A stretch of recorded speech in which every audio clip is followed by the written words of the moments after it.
has it been affecting your family na po, yung ganito? Because it's been on social media, nasi-share. Baka na pang nag-date. Siyempre, lahat ng pamilya ko, lahat ng kaibigan ko, is I believe in full support sa akin, ano ba ng aksyon, dahil sabi nga nila, kung ano plano kong gawin, pero di push. O sa mga taong nakapanood ng teaser, bossing, na pakayusgahan ka na po. Bigla na kanya-kanya namang demokrasya tayo. Bossing, for purposes of Paniwala yan.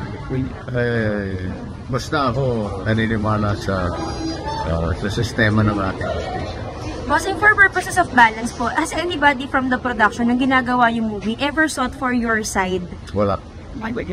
So, walang kumusulta, walang nagpaalam. So, walang consent